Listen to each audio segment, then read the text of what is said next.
you're back once again at Seabee land to see what Davey Wavy from the Navy is doing. And well, we're putting in a hearth pad. Now I'll tell you what, wasted a little bit of money because remember I was going to build a support. That's what I ended my last video with. Told you I wasn't going to record it. Well, even if I was, I didn't have to. Idiot. Because it didn't need to happen. Luckily, on these mobile homes, right, especially these double Ys, they're on literally a trailer. They are mobile, they drive. So there's this massive structural beam, steel beam trailer, essentially, frame, that sits underneath it. Well, that's no problem. I still didn't think, in other words, I knew it was under there, but I didn't think it lined up. Well, it turns out right where I want to put it, sitting right here, is one of the main steel beams. And it's, oh man, I don't remember what they're called. The structural steel beams, a U-beam, I think they're called. It's a massive U-beam, but it's got a 3-inch top plate and bottom plate, and then, 12 inches of just straight up and down, a vertical stem of the U-beam. I don't know what gauge, don't ask me all that shit. All I can tell you is there's a massive one right here that runs the whole way, and it's phenomenal because that means I don't have to build a 4x4 support system. So I will use those and repurpose those somewhere else. So what am I doing? We're building a hearth today. Kind of. We're gonna get started on it because I still gotta wait for some material, which I guess to you is gonna be instantaneous, but it will be another day, so you'll probably see me in another getup. But you'll at least be able to see the beginning of this. So there's a lot of shit that you have to consider when it comes to inspections, of course, on anything. But for this specific hearth in the United States, it has to be, on the floor protection, for example, this is wood. So now I have to build something up to an R value of, it's on my phone, a specific R value, and it has to be non-combustible. All right, cool. So we're gonna have to build a hearth just like most people do. Let me pause that, the timer's going off. Because the floor is combustible, we gotta build a hearth pad. They sell mats, but they're like $600. They look and gross and ghetto and trailer trash rat, nasty ass. I don't know why they sell them. I mean, they sell them because some people don't want to do what I'm doing and build the hearth pad. But anyway, so what we're going to do, essentially, I'm not going to rip up this wood flooring because I don't want to make a mess. And I feel like, frankly, I don't need to. I'm going to put these pavers on, which are about 1.5 inches concrete, and we're going to put them out. And then on top of that, we're going to put a nice mortar bed, and those will be locked in by a frame, a cedar frame. And then we're going to put a nice mortar bed and tile. That slate tile that I showed you, if you don't recall, you'll see it later on. Probably later. Well, I mean, you'll see it later on. Anyway, so you're going to see that. Now here's the gist. It has to be 10 inches. The stove has to sit 10 inches from the rear, from the wall, right? So actually I have to add another inch furring strip. Gosh, dude, this does not end, which means it's going to come out to like right here. So anyway, it's got to be 10 inches from the wall, the back of the furnace, and then the furnace itself is about 2 feet, 24 inches. So that's 10 inches. This right here is 24 inches. And then the front, you have to have 26 inches of floor protection, which means my hearth pad's going to come all the way up to here. It's almost the middle of the room. Now I understand this is a small, it's a single wide plus a single wide, a double wide. You don't got much room there. So this is where we're sitting. All right, whatever, right? No problem. You could have like a sectional there.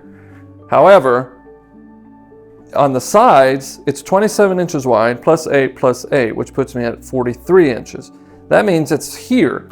So it's going to come out to here. This is what we're looking like right here. And then it would go to that door frame. It's kind of like a hot dog. That's gross. I think that's disgusting. I don't really want a hot dog. So I thought, all right, well, I can't cut the length out, but maybe I'll just make it wider, kind of have a square, which if I did, where is it? If I did 5 feet, because it's 5 feet essentially from the wall, that's it right here, this square. And that's a big chunk, which it's a hearth, right? And it's a massive stove. I get it. But it's like, do I want to do that? Do I want to do a square? We'll see. We'll see. I don't think I'm going to, because I want to bring as much room of whatever I might put on the side of this as I can. But anyway, So let's speed it up. I'm gonna lay these pavers out, and this is where we're at today, okay, boys?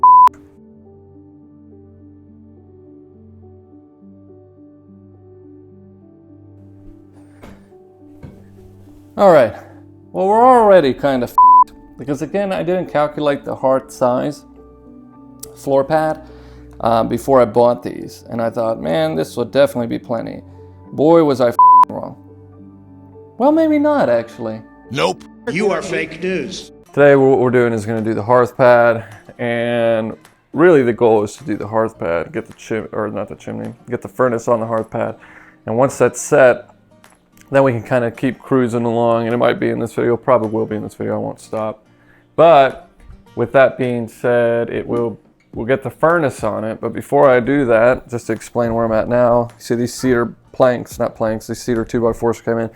They're supposed to be actual, literal 2 inches by 4 inches, but I guess they did nominal cuts, dress cuts, 1.5 by 3.5, which is kind of annoying, kind of ruins my, because it would have given me like another 1/2 inch for mortar and tile, so it would have been flush, but now the tile is going to stick up a bit.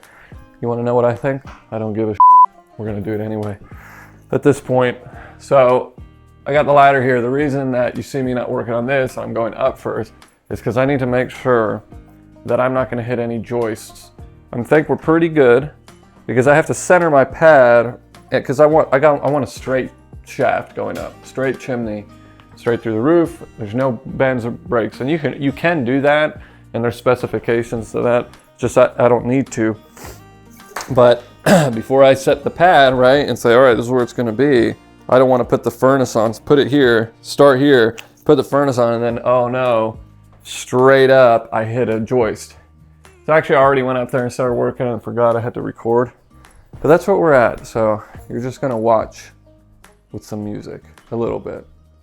Or I'll just do some clips. I don't know how I'm going to edit this, but anyway, to give you an idea, I'm going to use a plumb bob now, which I don't have an actual bob, so I'm going to have to find another, you know, kind of centered weight that's going to hold it straight down. That way, I know where to put the pad, and we're good to go. So, easy day. And I'm sorry for the children. We're in the house today. It has to be this way. Look at this work zone. Look at this work zone. I don't want to do it.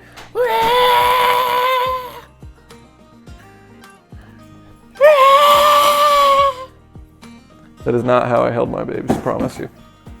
All right. Just to give you a better understanding for some of you guys that don't know what I'm actually talking about. So the Hearth is gonna be that size. Now we have to shift it left or right just a tad bit.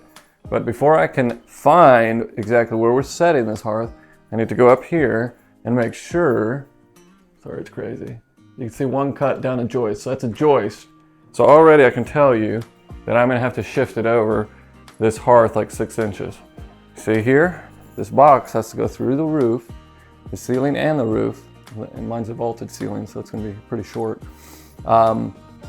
Yeah, and then once that's in place, which I'm not gonna punch a hole in the ceiling or roof, actual roof until the end, until everything's set, but I can get this set and centered to where I know I'm not gonna hit anything. Then I can shift this over, set this down, and then you can see me completely do the Hearth. So that's what we're working on today, and I could promise you that. We're gonna finish this Hearth, and hell, we'll probably even do the backsplash, which is just a heat shield. So that this is all up to code, and safe, and beautiful, and wonderful. Also, i.e. that tree that my neighbor said was oak. No, it's not. It's yellow poplar, which is kind of a stickler, because that burns like half as efficiently. Oak is great. It's like 26 BTUs, I think it puts out. Poplar puts out like 14 or 13. Something insane. Here's the thing.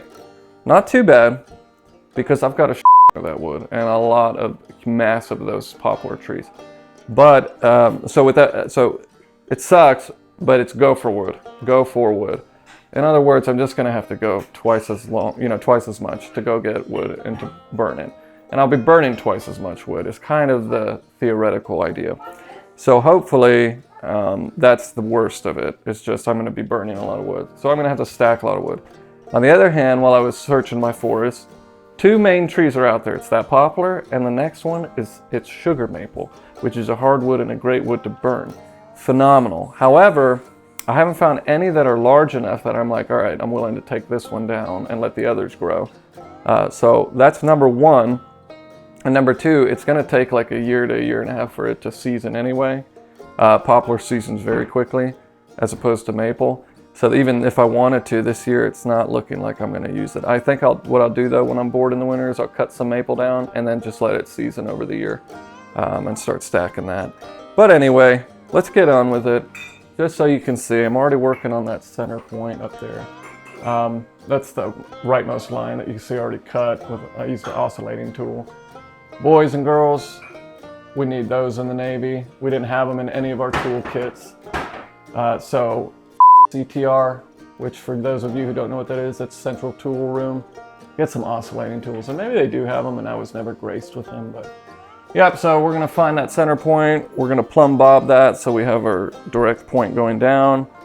And sorry about all this stupid ass stuff. My children are running around and moving things, so I can't put this down properly, but yeah, it's not their fault, they're kids. And I'm working in their space right now. So anyway, let's get going, guys. Let's get going. I'm not good. I need to hire a damn cameraman. That's what I need to do. All right, so we have our template now secured on top. Sorry about my dumbass language. I can't think these days. Anyway, we've got our template up top for our chimney stack, ready to go. Once we did that, we found the center inside that box. Once we found the center in that box, we drilled a little screw and we dropped a line. And what we're using this screwdriver as, essentially, is a plumb bob. Okay, a plumb bob. Actually, look at this, one use of my tattoo. That's the BU rate. Let me see, make sure you guys got it. BU rate, that's a carpenter square and a plumb bob. I don't have a plumb bob. I think I do somewhere, but I'm not looking for that. And this is what you're gonna see most of the time people do, is use random plumb bobs, because they really just need to get in the general vicinity. But plumb bobs will give you the exact. But anyway, you can see, look, essentially this is our center line, right? We're shifted over about 4 inches. If I were to set this down, put that in, would be 4 inches off, and you know, that's not good. That's not good at all. So what we're gonna do is shift all this over, and I'll show you a close-up of it, of what we're doing here. So you see we had a general idea where the pad's going, but look at that. If we use that center line for the pad, the one underneath the pad, you can see it's about, I would say, 4 to 5 inches over. And if you look up, all we did, and sorry this is all crazy, I'm on this tripod, but you can kind of see a box up there drawn. The popcorn ceiling might make it difficult. But if you look closely, that's center, and we're good to go. And so we drop that line, that's a perfectly plumb line, boom. And that's what we're doing, we're setting this up. And once we have that, at least that, we're gonna keep moving on. Okay, so let's keep moving on, because David needs to keep moving on. All right, so we got our cedar border. And I chose cedar just because it looked pretty. I mean, it's good for rot. Like cedar is a great wood if you're using it.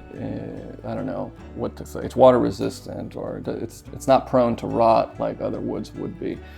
So that's nice. But it just looked good. I like the color of cedar. I like the smell of it, and I'm really going for like a rough aesthetic. And so I got these rough sawn ones. When they said rough timber, usually that means actual. So like 2x6 is an actual 2" by 6" piece of wood.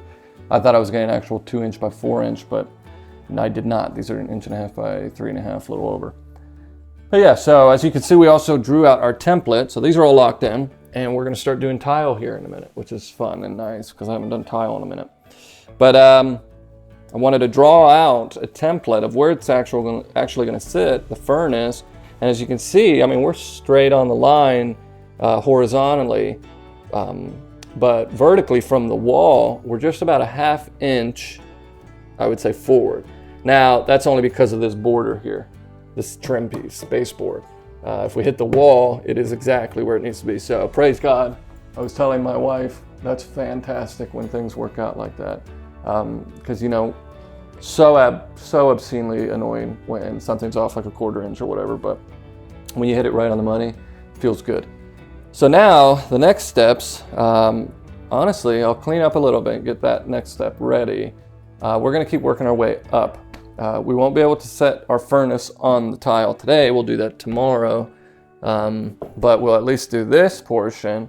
And I have to actually wait to do the heat shield because I've got more of those cedar pieces coming, 4 more, and that's just gonna kind of mimic up the wall. And then we'll put some corrugated, shiny galvanized steel roofing, and that's going to be our heat shield. And we got some furring strips too, so we might put some furring strips up and kind of get it situated, everything. But other than that, we're looking pretty good.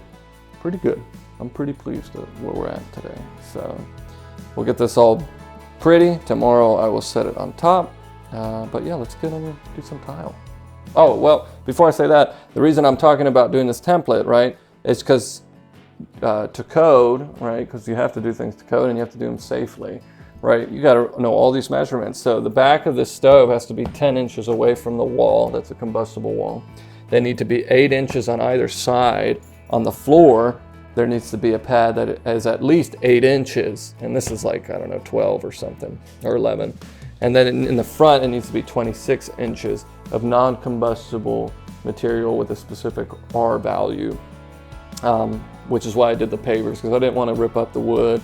I decided I would just, because a lot of people use, what's the word for it?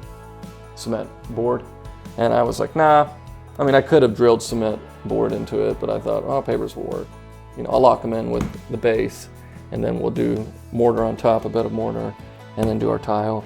And that'll be absolutely sufficient for what we want. But yeah, so it's gonna look good. I'm excited. Once we have this hearth pad down, and I think we might do the ceiling. I think I'll do the heat shield off camera, just because I gotta wait on that, but I wanna get this video out. But I think we can pretty much do, no, well, we can't. We'll wait. We'll do the hearth pad today, and then next time, we will set the furnace on it and do the chimney and the heat shield. That's what we'll do, because we gotta wait anyway. But we can at least get this tiled on. That's what we'll do. I think that's a great idea. That's a great idea, right? All right, so that's where we're at. And of course, ask any questions you might have. There are quite a few videos on people doing hearths and whatnot, and I'll just tell you what I did and what I think, etc., etc. Okay, so we've mixed up some mortar. I had some Quikrete mortar for CMU block. That's not ideal, but it's gonna work because guess what? It's what I had on hand. Usually, if you're doing tile, you would do a thin set, it's a specific type of mortar. You know, if you're doing concrete, that'd be thin set mortar, but you would do adhesive if you were doing, for example, gypsum board, which is drywall, or this paneling. You know, that's the type of, if you wanted to put tile on that, you would use an adhesive. All in the tile section, you know, in Home Depot and Lowe's and whatever you might use. But we're using Quikrete mortar mix. And guys, if you're gonna be a Seabee, this is the type of mortar you're gonna use, just like that. And you wanna know the trick to knowing if your mortar's ready? You tap it, and I'm doing this with a notched trowel for tiling. Usually you would do it with a concrete trowel. But you hit it down a couple times, let it flatten, and then you flip it upside down. Look at that, you see how it sticks like that? If it sticks like that, but it's still there, look at that, how I can move it. That's ideal. You want it to be able to stick. If it drops immediately and it's soupy, it's too wet. If it drops immediately because it's granular, that means it's too dry. So that's exactly what you wanted to see. So that worked out really well. Thank you, Lord. Things never work out. I always look like an ass. But anyway, I'm gonna move things up. You know, we got it mixed. We mixed 1 60-pound bag. We'll see how far it gets because I didn't do the math. I've got like 8 bags of this stuff. And we're gonna start doing tile. So I'll set it up to where you can see the tile. You'll see me cut tile with this tile cutter, which is really cute and great. It's a manual one, it's not an electric one. Yeah, an electric one, like it looks like a miter saw, almost with a water table. But yeah, so we'll get on it and start laying some tile.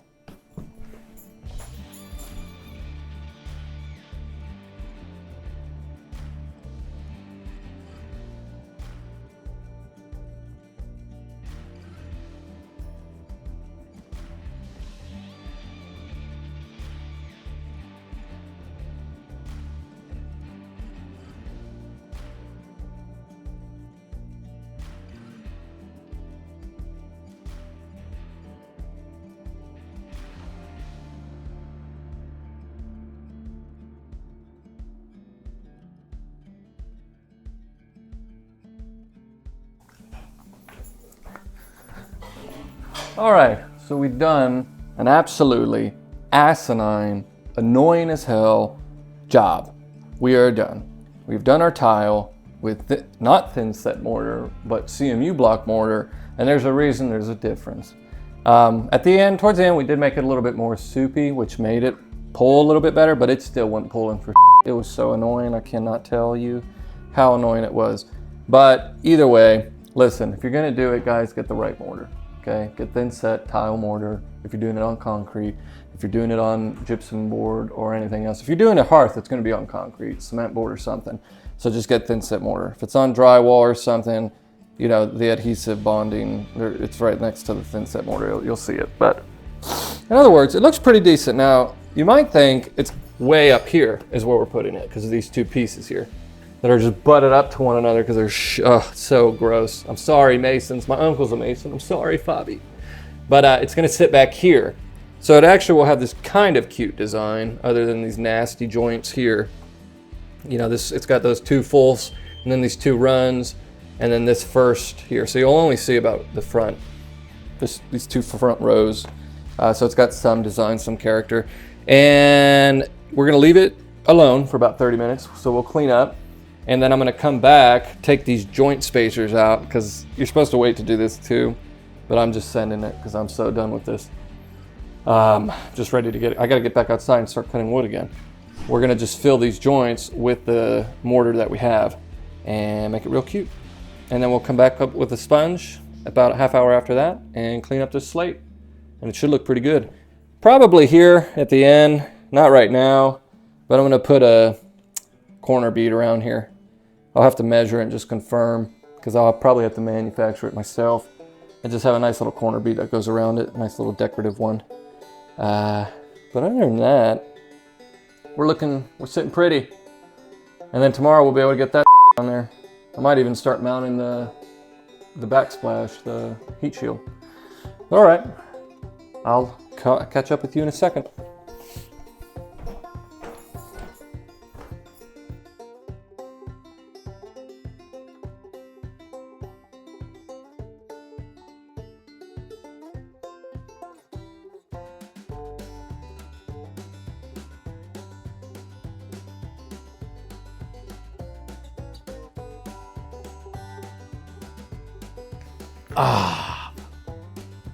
You know, at the end of the day, it looks good, I think. Other than these joints right here in the middle, where these two sandwiched are, it looks pretty decent. And this as well in the middle, which is kind of interesting. So I obviously somehow pulled this end, that corner, and this corner. I should have snapped a line.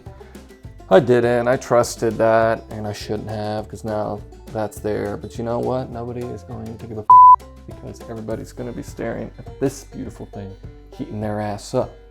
But it looks good. It's gonna sit right here. You won't see this. This will actually be the center here. So actually if I put this back, let's see my makeshift plumb bob. Should pretty much go right to that center right there. Oh, buddy. Oh, I forgot. The plumb bob is not for the center of the stove. It's for the center of the pipe. See? That's where the pipe will be. But the front will actually be about right here. This square, this will be the center. So you'll see about these three, and then these long runners, so I actually look really good. Amos is walking through now. It's incredible. Guys, when you have children, that's the patience. Those are the patient teachers. They teach you everything. They'll be in everything. They'll talk to you like they know everything. It's wild. It's wild. So I think that definitely having children is in God's plan to making the best man and making the best woman, you know, growth-wise. So, but anyway, it looks good. What we're gonna do is we're gonna wait now. We're not gonna put that on until tomorrow for sure, but I'm considering right now continuing the video and doing, at least starting the backsplash, the heat shield enough, you know, to where it's already mounted and stuff. And then I just got to put the border, cedar border when I'm done. And in fact, before I even put that in, I got to drill a hole there tomorrow too, because I got to get the intake vent, you know, from the crawl space where it's going to pretty much intake air, cold air intake. yeah, so we'll keep moving. I'll clean all this up, but yeah. And you know what? This has inspired me to just buy some tile or use that leftover tile and teach you guys properly how to do tile, you know, with a little setup so that everyone knows. Because this was not the way to do it. This is the Seabee. You got what you have on hand, and you're gonna make it work, can do. And this will happen, I promise you, because some supervisor, someone's gonna screw up, mess up at MLO, your project soup, your crew leader won't have the right material, they get the wrong one, and you're gonna have to make do because your chief isn't one to say shit. So we'll stop here. Next, I'll do that at some point, teach you guys how to do tile properly. But right now we'll keep going. I think we're gonna keep going. I'll go get the furring strips and the metal, and we'll situate it, and we'll see how it looks.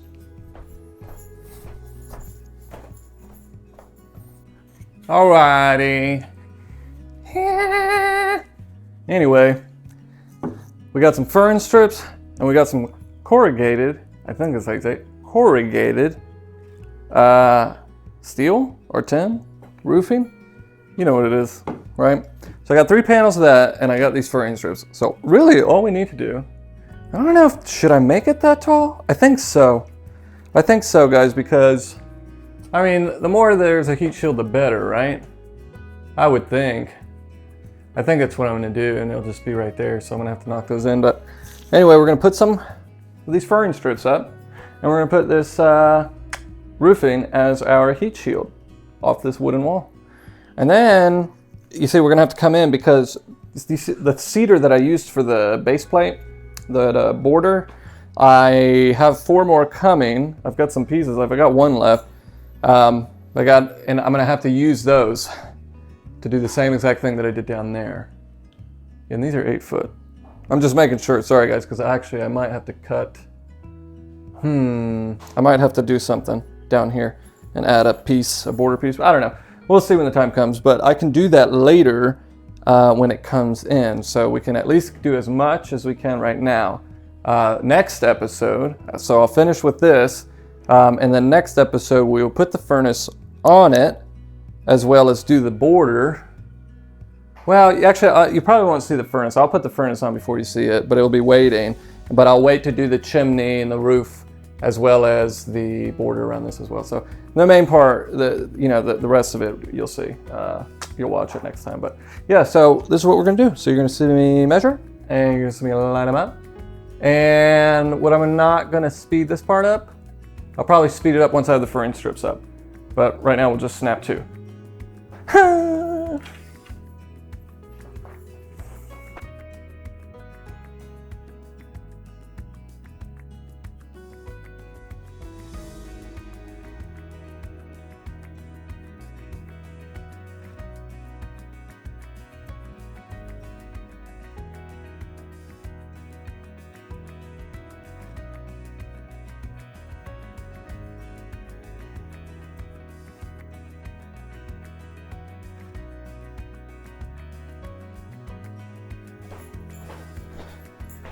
All right, I say that's a success for today. We got it down, we got our pavers down, we got those secured, we got our border, which is cedar, secured, we laid our tile. Now we just gotta let it set, we're gonna clean it. I think I'm gonna gloss it because even though it's shiny, I love it how it pops the color, and like my wife mentioned, the texture of the slate.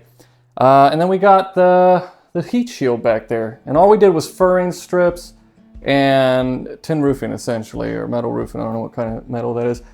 You would probably, I mean, it got cut off. My battery's just about dead again, but it died, and I just kept going. And then you'll see that border, that one piece. I just wanted to show you. I put it up there for now. That's the last piece I had. I have more cedar coming, and it's going to wrap around that. And then we're about done, and then we've got this done. Other than having some quarter round, I'll probably, and I'll clean it up to where it's flush, put around the tile so it's not a sharp edge. We're pretty much done. And then sanding and making sure those corners are good too in the cedar. But yeah, success. Praise God, guys. That's awesome. It always feels so good, I was telling Oksana, when you're able to look at a blank canvas, imagine what you need to do, imagine what you want, and then make it and make it work. So yeah, thanks for tuning in. Next episode, you'll already see this girl on there, but don't worry, I'm not going to do anything other than that. The chimney is going to go up. We're going to record all that. And yeah, and we'll start, God willing, the test fire just to confirm it works for the winter. So thanks for tuning in to Seabee Land, and I hope you enjoyed it. And I hope you keep sticking around for Seabee Sundays for more Seabee oriented stuff. But thanks again, guys. And don't forget, praise the Lord. The plan is no plan.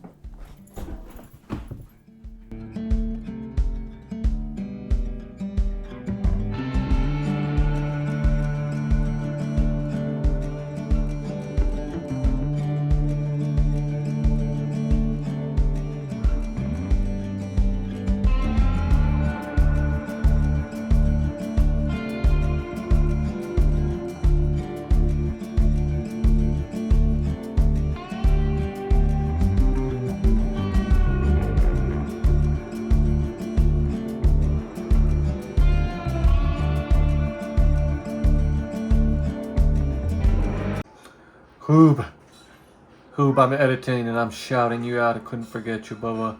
This shit's wild sometimes. I got so much on my mind. But this is a shout out to Hoob, one of the OGs.